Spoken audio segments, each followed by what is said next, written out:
രചന വിജയ് സത്യ. അവതരണം ഷാഹുൽ മലയിൽ. Editing Shireej Poonoor. City police സ്റ്റേഷനിൽ നിന്നും ഷിജാസ് എസ്ഐയുടെ സ്റ്റേഷൻ പരിധിയിലുള്ള പോലീസ് സ്റ്റേഷനിലേക്കും ഒരു വയർലെസ് സന്ദേശം ലഭിക്കുന്നു. സന്ദേശം അതേസമയം തന്നെ ഷിജാസ് എസ്ഐ സഞ്ചരിക്കുന്ന വണ്ടിയിലേക്കും വിവരം ലഭിക്കുന്നു. Hello, over the inform. Control റൂമിൽ നിന്നുള്ള ഇൻഫോർമേഷൻ ആണ്. ഇന്ന് 10 മണിക്ക് C5 സ്റ്റുഡൻസ് അമ്പങ്ങാടുള്ള ഉത്തുമ കോളേജിലെ മുന്നിലുള്ള ഹൈവേയിൽ വഴി തടയാൻ സാധ്യതയുണ്ട്. ആവശ്യമായ മുൻകരുതലുകൾ എടുക്കാൻ SP-യുടെയും കളക്ടറെയും ഓർഡറുണ്ട്. ഹൗസ് ഓഫീസർ ടീമായിട്ട് ഉടനെ അവിടെ എത്തണം. സന്ദേശം ശ്രവിച്ച ഷിജാസ് SI ഡ്രൈവറോട് വണ്ടി സ്റ്റേഷനിലേക്കൊന്ന് വേഗം വിടാൻ പറഞ്ഞു. അവിടെ ഡ്യൂട്ടിക്കെത്തിയ 5 വനിതാ പോലീസിനെയും വേറെ വാഹനത്തിൽ കുറെ പോലീസുകാരെയും കൂട്ടി ഷിജാസ് SI നേരെ ഉദുമ കോളേജിലേക്ക് തിരിച്ചു. അതെന്താ നമ്മുടെ SI സുഹൈനെ വിളിക്കാതിരുന്നു? അവളെന്താ വനിതാ പോലീസല്ലേ? മറ്റേ ജീപ്പിൽ നിന്നൊരു പോലീസുകാരൻ സംശയം കൊണ്ട് കണ്ണൻ ഹെഡ് കോൺസ്റ്റബിളിനോട് ചോദിച്ചു.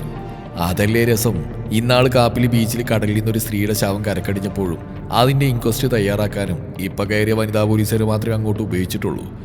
ഈ സുഹൈനെ പോലീസ് സ്റ്റേഷനിൽ എന്തോ എഴുതാനാക്കിയിട്ട് അവിടെ ചുമ്മാ ഇരുത്തിയായിരുന്നു ഈ സ്നേഹമുള്ള SI. അതെ അതെ, നമ്മുടെ SI അവളോട് പ്രത്യേക താല്പര്യം കാണിക്കുന്നുണ്ടോ എന്നൊരു സംശയം. കഠിനമായ ജോലിക്കൊന്നും വിടുന്നില്ല, ദുരന്തമോ അത്യാഹിതമുള്ളിടങ്ങളിൽ അവൾ ഡ്യൂട്ടിക്കിടുന്നില്ല എന്ന് എഴുത്തും കുത്തുമായിട്ട് സ്റ്റേഷനിൽ തന്നെ. വനിതാ പോലീസ് സാറാമ്മ അല്പം കുറുമ്പോടെ പറഞ്ഞു. ഏകദേശം സുഹൈനയുടെ പ്രായമുള്ള ചെറുപ്പക്കാരിയായ രമണി എന്ന വനിതാ പോലീസുകാരി ചോദിച്ചു. എനിക്കറിയില്ല, എപ്പോൾ നോക്കിയാലും SIയുടെ ടേബിളിന് സമീപം അവൾ അവിടെ ഇരുന്ന് എന്തെങ്കിലും എഴുതുന്നത് കാണാം. വേറൊരു വനിതാ പോലീസുകാരി പറഞ്ഞു. 8 മണിക്കുള്ള തിരക്കും 4 മണിക്കുള്ള തിരക്കും കഴിഞ്ഞാൽ പിന്നെ സ്റ്റേഷൻ കാര്യമാണല്ലോ. ആ സമയത്തൊക്കെ SIയുടെ ക്യാബിൽ അവൾ പോയിരുന്ന് സംസാരിക്കുകയും കളിതമാശകൾ പറഞ്ഞ് പൊട്ടിച്ചിരിക്കുന്നതും കേൾക്കാം. സാറാമ്മ പോലീസ് അടക്കം പറഞ്ഞു. ശരിയാ, എനിക്കും തോന്നിയിട്ടുണ്ട് ഇതൊരു മണിയറാണോന്ന്. അസ്ന സങ്കടത്തോടെ പറഞ്ഞു. അങ്ങനെ പോലീസുകാർ സുഹൈനെ SI കഠിനമായ ഡ്യൂട്ടിക്കൊന്നും ഉപയോഗിക്കാത്തതിലുള്ള അരിശവും അവളോട് കാണിക്കുന്ന അടുപ്പത്തിലുള്ള അസൂയയും പ്രകടിപ്പിച്ചുകൊണ്ടിരുന്നു. ആദ്യം ഈ മോയന്തകൾക്ക് അയാളോട് പറഞ്ഞൂടെ? അവിടെ അതേ പ്രായക്കാരില്ലേ അവര്? പോത്തുപോലെ എന്നും പറഞ്ഞിട്ട് കൂടെ പോകുന്നല്ലാതെ രമണി പോലീസിനും അസ്ന പോലീസിനും നിശക്കൊന്നും അതിലൊരു പരാതിയില്ലെന്നേ. ശരിയല്ലേ ഞാൻ പറഞ്ഞു? ഇല്ലെങ്കിൽ അവര് പറയട്ടെ. എന്നിട്ട് അവരെ 3 പേരെയും രൂക്ഷമായി പരിഹസിച്ച് കണ്ണൻ ഹെഡ് കോൺസ്റ്റബിൾ അല്പം ദേഷ്യത്തിൽ അവരെ നോക്കി. അല്ല, ആ കൊച്ചി എങ്ങനെയാ പോലീസായതെന്ന സംശയം. സാറാമ്മ പോലീസിന് സംശയം. തടി കണ്ടിട്ട് അങ്ങനെയൊന്നും പറയണ്ട, അവൾ ബ്ലാക്ക് ബെൽറ്റ് ആണെന്നാ തോന്നുന്നേ. രാവിലെ വന്ന കുറെ കരാട്ടയുടെ കസർത്ത് എടുക്കുന്ന കാണാം, അസ്ന പോലീസ് പറഞ്ഞു. ആണോ? അത് മാത്രല്ല, അവൾ വരുമ്പോൾ ഒരുപാട് പുസ്തകങ്ങൾ കൊണ്ടുവരുന്നു, അതിലെ എഴുതുന്നു. അവളുടെ പാപ്പ പോലീസിലേക്ക് മരിച്ചതിൻ്റെ ആശ്രിത സേവനത്തിലാണ് അവൾ വനിതാ പോലീസായെന്നാണ് കേട്ടത്. കുറേ നാൾ മലപ്പുറത്ത് ചെയ്തൊരു പോലീസ് സ്റ്റേഷനിലായിരുന്നു. അവിടെയായിരുന്നു അത്രേ അവളുടെ പാപ്പ ഹെഡ് കോൺസ്റ്റബിളായിട്ടുണ്ടായിരുന്നു. ഓ അങ്ങനെ. അപ്പം അയാളുടെ ശിഷ്യനായിരിക്കും നമ്മുടെ ഈ SI. അതായിരിക്കും ഈ ബഹുമാനത്തിന് കാരണം. +2 കഴിഞ്ഞ് പ്രായം കഴിഞ്ഞുകൊണ്ടായിരിക്കാം സർവീസിലെടുത്ത്. ഇനി വല്ല ഡിഗ്രിയോ മറ്റോ പഠിക്കുന്നുണ്ടാവും, വല്ല SI ആവാനോ മറ്റോ. അതെ അതെ, പോലീസായിട്ട് തന്നെ പുറത്തിറങ്ങുന്നില്ല. ഇനിയിപ്പോൾ SI ആവാത്തതിൻ്റെ കുറയേ ഉള്ളൂ. സ്റ്റേഷനിൽ നിന്ന് പുറത്തിറങ്ങാം. SI അത് കേട്ട് എല്ലാവരും പൊട്ടിച്ചിരിച്ചു. SI ഷിജാസും പോലീസുകാരോട് എത്തി. കുട്ടികൾ റോഡ് ഉപരോധം ചെയ്യാനുള്ള തയ്യാറെടുപ്പിലാണെന്ന് മനസ്സിലായി. ധാരാളം വാഹനങ്ങൾ കടന്നു പോകുന്ന വഴിയാണ്. എങ്ങനെയും റോഡിലേക്ക് കുട്ടികൾ പ്രവേശിക്കുന്നത് തടഞ്ഞേ പറ്റൂ. ഷിജാസിന്റെ നൽകുന്ന വിവരത്തിന് തയ്യാറെടുപ്പ് നിൽക്കുകയായിരുന്നു ക്യാമ്പിലെ പോലീസുകാർ. ഷിജാസ് SI മേലുദ്യോഗസ്ഥരെ വിളിച്ചപ്പോൾ തന്നെ കൂടുതൽ പോലീസ് ഫോഴ്സിന് അങ്ങോട്ടേക്ക് പാഞ്ഞെത്തി എന്തിനും തയ്യാറായി നിന്നു. കുട്ടികൾ റോഡ് ഉപരോധം ചെയ്യാനുള്ള ഒരുക്കത്തോടെ കൂട്ടമായി കോളേജിൽ നിന്ന് മുദ്രാവാക്യം വിളിച്ച് റോഡിലേക്ക് ഇറങ്ങി വരാൻ തുടങ്ങി. CFI സിന്ദാബാദ്, CFI സിന്ദാബാദ്. വിദ്യാർത്ഥികളുടെ ബസ് ചാർജ് വർധന പിൻവലിക്കുക. വിദ്യാർത്ഥികളുടെ അപമര്യാദ പെരുമാറുന്ന ബസ് ജീവനക്കാരുടെ നടപടികൾ അവസാനിപ്പിക്കുക. ഒറ്റപ്പെട്ട ദൂരദേശത്തു നിന്ന് വരുന്ന കുട്ടികളെ കയറ്റാതെ വരുന്ന ബസ്സുകാരുടെ ലൈസൻസ് കട്ട് ചെയ്യുക. ഞങ്ങളെ കയറ്റാ ഇതിലൂടെ കടന്നു പോകാമെന്ന് ആരും വ്യാമോഹിക്കണ്ട. സിന്ദാബാദ് സിന്ദാബാദ്, CFI സിന്ദാബാദ്. 6 വലിയ കൂട്ടമായി വന്ന് റോഡിന്റെ ഒത്ത നടുവിൽ ഇരുന്ന് മുദ്രാവാക്യം വിളിക്കാൻ തുടങ്ങി. പെട്ടെന്ന് ഷിജാസിന് എന്താ ചെയ്യേണ്ടെന്നൊരു ഐഡിയ ഇല്ലായിരുന്നു. അയാൾ CAയെ വിളിച്ചു. എടോ, നീയൊക്കെ എവിടുത്തെ പോലീസുകാരാണോ? അവരെ അടിച്ചു കൊടുത്തോ. അതിനല്ലേ താൻ പറഞ്ഞ പോലീസ് ഫോഴ്സിനെ അങ്ങോട്ട് അയച്ചു തന്നിരിക്കുന്നത്? ചൂടായിക്കൊണ്ട് CA പറഞ്ഞു. സർ, റിക്വസ്റ്റ് ഉണ്ട്. അങ്ങനെ ആദ്യം തന്നെ അവരെ പ്രകോപിപ്പിച്ചത് പ്രശ്നങ്ങൾ സൃഷ്ടിക്കുന്ന അപകടം ചെയ്യുന്ന എനിക്ക് തോന്നുന്നു. കുട്ടികളെ സമരത്തിന് ന്യായമായ വശങ്ങൾ പറയാൻ അനുവദിക്കാതിരിക്കുന്നത് ശരിയല്ല. അവരുടെ ആവശ്യങ്ങൾ അവർ പൊതുജനങ്ങളോട് പറഞ്ഞു എന്ന് അവർക്ക് തോന്നട്ടെ. അതൊരു റിലാക്സേഷനാണ്. സാർ, ഒരു 10 മിനിറ്റ് അവർ ഉപരോധം നടത്തട്ടെ. തുടക്കത്തിൽ തന്നെ തടഞ്ഞാൽ വലിയ പ്രശ്നമാവും. ഇവരുടെ സൈക്കോളജി അങ്ങനെയാണ്. എടോ, 10 മിനിറ്റ് കൊണ്ട് എത്രമാത്രം ട്രാഫിക് പ്രശ്നം വരുന്നത് തനിക്കറിയോ? ഇലക്കുമുള്ളിനും കേരളാത്ത വിധത്തിൽ കാര്യം പരിഹരിക്കണം. ഇലക്ഷൻ എടുത്തു വരിക. എന്തെങ്കിലും പ്രശ്നം ഉണ്ടായാൽ ഈ ഞാനടക്കം എല്ലാവരെയും സ്ഥലം മാറ്റും ഇവിടം ഭരിക്കുന്ന പൊളിറ്റിക്സുകാർ. ഏതായാലും അനുനയത്തിൽ അവരെ പറഞ്ഞേക്കാൻ നോക്ക്. സർ, ഞാൻ നോക്കിക്കോളാം. ആവേശത്തോടെ റോഡിൽ കുത്തിരുന്ന കുട്ടികൾ 10 മിനിറ്റ് മുദ്രാവാക്യം വിളിക്കുന്നു. പോലീസുകാർ നിശബ്ദരായി നോക്കി. ശേഷം സമരത്തിന് നേതൃത്വം നൽകുന്ന സ്റ്റുഡൻസ് ലീഡർ വിളിച്ച് ഷിജാസ് സംസാരിച്ചു. ബസ്സുകാരിൽ നിന്നും നിങ്ങളുടെ കോളേജിൽ പഠിക്കുന്ന കുട്ടികൾക്ക് നേരിട്ട പ്രശ്നങ്ങൾ വേണ്ടപ്പെട്ടവർ അറിഞ്ഞിട്ടുണ്ട്.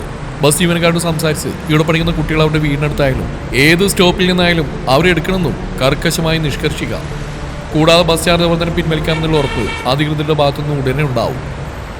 ഇതൊക്കെ സാറിന് ഉറപ്പ് വരാൻ പറ്റുമോ? കുട്ടികളുടെ നേതാവ് ചോദിച്ചു. തീർച്ചയായിട്ടും. കോളേജ് പരിസരത്തൂടെ കടന്നു പോകുന്ന ബസ്സുകാരെ നിലക്ക് നിർത്തുമെന്നും അതുമായി ബന്ധപ്പെട്ട മറ്റു പ്രശ്നങ്ങളൊക്കെ പരിഹരിക്കാമെന്നും സ്ഥലം എസ് എന്ന നിലയിൽ ഉറപ്പ് നൽകുന്നുവെന്ന് പറഞ്ഞ് ഷിജാസ് അവരെ അനുനയിപ്പിച്ചു. ഇനി റോഡ് ഉപരോധം ചെയ്താൽ പൊതുജനങ്ങൾ തങ്ങൾക്ക് എതിരാകുമെന്ന് അറിഞ്ഞുകൊണ്ട് തന്നെ സമരം ചെയ്യുന്ന കുട്ടികൾ അവിടെ എഴുന്നേറ്റ് ഉച്ചത്തിൽ മുദ്രാവാക്യം വിളിച്ചുകൊണ്ട് വീണ്ടും കോളേജിലേക്ക് തന്നെ തിരിച്ചുപോയി. എക്സ്ട്രാ ഡ്യൂട്ടിക്ക് വന്ന പോലീസുകാരെ ക്യാമ്പിലേക്ക് പറഞ്ഞയച്ചു. ശേഷം ഷിജാസും സംഘവും സ്റ്റേഷനിലേക്ക് മടങ്ങി. പതിവ് പോലെ സ്റ്റേഷനിൽ ആളൊഴിഞ്ഞപ്പോൾ ഷിജാസും സുഹൈനെ എസ് ഐയുടെ ക്യാബിലിരുന്ന് സല്ലാപത്തിൽ ഏർപ്പെട്ടു. എസ് ഐ പോയപ്പോൾ പോലീസുകാർ ഒളിഞ്ഞും തെളിഞ്ഞും തന്നെ അവളെ അപമാനിക്കാൻ വേണ്ടി കുത്തുവാക്കുകൾ പറഞ്ഞുകൊണ്ടിരുന്നു. ഇച്ചിരി ഉളുപ്പുണ്ടോ? ഇതൊരു പോലീസ് സ്റ്റേഷനല്ലേ? ഓരോരുത്തരുടെ വിചാരത്തൊരു മണിയറയാണെന്നാ. ഞങ്ങൾക്ക് പ്രേമിക്കാനൊക്കെ അറിയാം, പക്ഷെ ഇമാതിരി വകതിരിവ് കാണിക്കില്ല. ആള് നേരെ നോക്കിയിട്ട് എന്തും ചെയ്യും. മെയ്യാനങ്ങാതിരും തിന്നാ നല്ല അടവാ കണ്ടുപിടിച്ച്. എടിയേ, നാളെ ഞാനും പ്രേമിക്കാൻ പോവാ. പലരും പല ഭാഗത്തുനിന്നും പലതും പറഞ്ഞ് അവളെ അപമാനിച്ചു. അവളെല്ലാം കേട്ടുവെങ്കിലും വലിയ ഭാവമാറ്റമൊന്നും ഉണ്ടായില്ല. മാത്രമല്ല, അതൊക്കെ കേൾക്കുമ്പോൾ അവളുടെ ചുണ്ടത്തൊരു പുഞ്ചിരിയാണ്. അത് കണ്ട പോലീസുകാർക്കും വനിതാ പോലീസുകാർക്കും ദേഷ്യം വർദ്ധിച്ചു വന്നു. ഇതങ്ങനെ വെറുതെ വിട്ടാൽ പറ്റില്ല, നമ്മളൊക്കെ വെറും ഉണ്ടാക്കന്മാരാണെന്ന് വരും. സുഹൈനെ എന്നൊരു അധ്വാനമില്ലാതെ സ്റ്റേഷനിൽ മാത്രം ചുമ്മായിരിക്കുന്ന ഡ്യൂട്ടിക്കുന്ന നടപടിയിൽ മറ്റു പോലീസുകാരും വനിതാ പോലീസുകാർക്കുള്ള അതൃപ്തിയും വിദ്വേഷവും അതൊക്കെ ഷിജാസിനെ നേരിട്ട് തന്നെ അറിയിക്കണമെന്ന് അവർ തീരുമാനിച്ചു. ഹെഡ് കോൺസ്റ്റബിളായ കണ്ണൻ പോലീസിനെ അതിനായി അവർ നിയോഗിച്ചു. കാരണം പുള്ളിയുമായിട്ട് ഷിജാസ് നല്ല അടുപ്പത്തിലാണ്. ഇടയ്ക്കിടെ അവർ സൗഹൃദ സംഭാഷണമൊക്കെ നടത്തുന്നത് കണ്ടിട്ടുണ്ട്. ഒരു ദിവസം സ്റ്റേഷനിൽ പരാതിക്കാരൊന്നും ഇല്ലാതിരുന്ന ഒരു അന്തരീക്ഷം ലഭിച്ചപ്പോൾ ഷിജാസ് എസ് ഐയോട് കണ്ണൻ ഹെഡ് കോൺസ്റ്റബിൾ ചോദിച്ചു. നമ്മുടെ ഈ സുഹൈനെ പ്രത്യേകിച്ച് ഡ്യൂട്ടിക്കൊന്നും നിയോഗിക്കുന്നില്ലെന്നൊരു ആക്ഷേപം നിലവിലുണ്ടേ. എന്താണ് സാർ അവളോട് മാത്രം ഒരു പ്രത്യേക താല്പര്യം കാണിക്കുന്നത്? നിങ്ങൾക്ക് അങ്ങനെ ഒരു സംശയം പൊതുവെ ഉണ്ടാവുമെന്ന് എനിക്കറിയാം. ഏതായാലും നിങ്ങളുടെ ആ ഒരു പ്രശ്നത്തിന് നാളെ തൊട്ടൊരു പരിഹാരം ഉണ്ടാവും. എന്താ സാർ, അവളെ നാളെ ഞങ്ങളുടെ കൂടി ഡ്യൂട്ടിക്ക് ഇടുമോ? നാളെ തൊട്ട് അവളൊരു വർഷം ലോങ് ലീവാ. അതെന്താ സാർ, എന്തു പറ്റി? അതിന് ഷിജാസ് മറുപടിയൊന്നും പറഞ്ഞില്ല. അന്ന് വൈകിട്ട് സുഹൈനെ ലോങ് ലീവ് എടുത്ത് പോയി. പൊതുവെ ആ സ്റ്റേഷനിൽ ഒറ്റപ്പെട്ട നിലയിലായിരുന്നുകൊണ്ട് തന്നെ ആരും കൂടുതലായിട്ട് എന്താ പ്രശ്നമൊന്നും ചോദിക്കാൻ പോയില്ല. സുഹൈൻ എന്തിനാണ് ലീവാക്കിയെന്നോ എവിടെയാണ് പോയതെന്നോ ആർക്കും അറിയില്ല. തങ്ങൾ കുറ്റപ്പെടുത്തിക്കൊണ്ട് മനമെടുത്ത സർവീസിലെ ജോലി രാജിവെച്ച് പോയതാണ് സുഹൈനെന്നും അവർക്ക് സംശയമായി.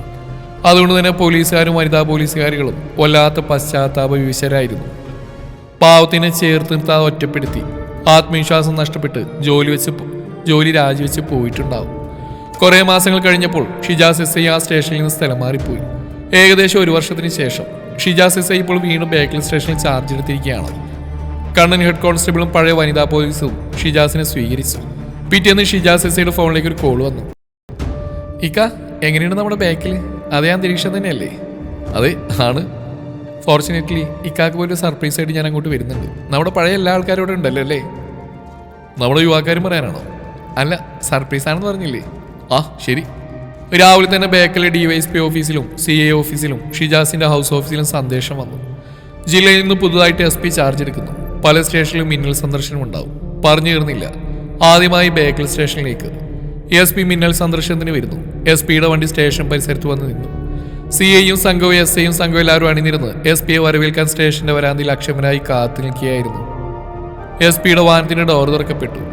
SPയുടെ ക്യാപ്പ് ധരിച്ച് ആ വാഹനത്തിൽ നിന്നിറങ്ങിയ ആളെ കണ്ട എല്ലാവരും നമ്മുടെ സുഹൈന?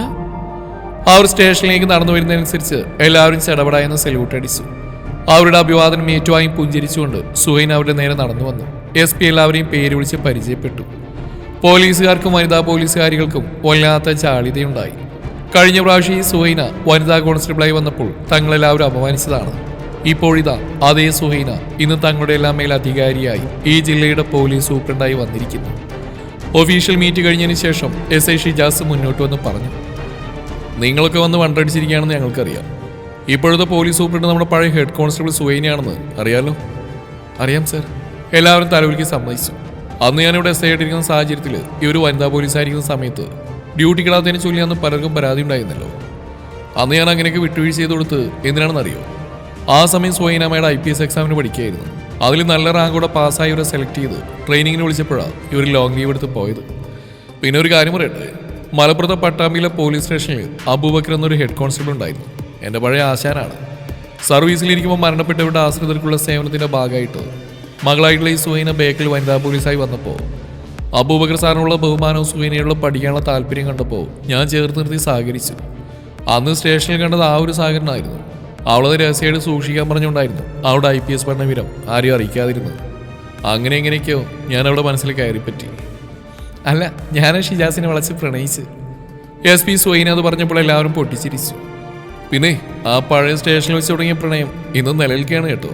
ഞങ്ങളുടെ മാരേജ് ഉടനെ ഉണ്ട്, ഡേറ്റ് അറിയിക്കാം. ഷിജാസ് അത് പറഞ്ഞു. അത് കേട്ട് എല്ലാവരും കൈയടിച്ചു. അത് കേട്ട് സുഹൈന നാണം കൊണ്ട് മുഖം കുനിച്ചു. എന്നാലും നമ്മളെയൊക്കെ നിയന്ത്രിച്ചുകൊണ്ട് ഇവർ ഈ ജില്ലയുടെ പോലീസ് തലപ്പത്തുണ്ടാവും. ക്ഷമിക്കണം കേട്ടോ, ഞങ്ങളൊന്നും അറിഞ്ഞില്ല. അന്നത്തെ ആ സംഭവത്തിൽ എല്ലാവരും SP സുഹൈനയുടെ അടുത്ത് നിന്ന് മാപ്പി ചോദിച്ചു. അതൊന്നും കുഴപ്പമില്ല എന്ന് പറഞ്ഞ് അവരെ സമാധാനിപ്പിച്ച് സുഹൈന SP-യുടെ വാഹനം ആ സ്റ്റേഷൻ വിട്ടു പോയപ്പോൾ എല്ലാവരും അവരുടെ സന്തോഷം ഷിജാസ് സാറിനെ അറിയിച്ചു. എന്നാലും ഷിജാസ് സാറേ, നിങ്ങളാൾ പുലിയാണ് കേട്ടോ. അത് കേട്ട് ഷിജാസ് SI പുഞ്ചിരിച്ചു.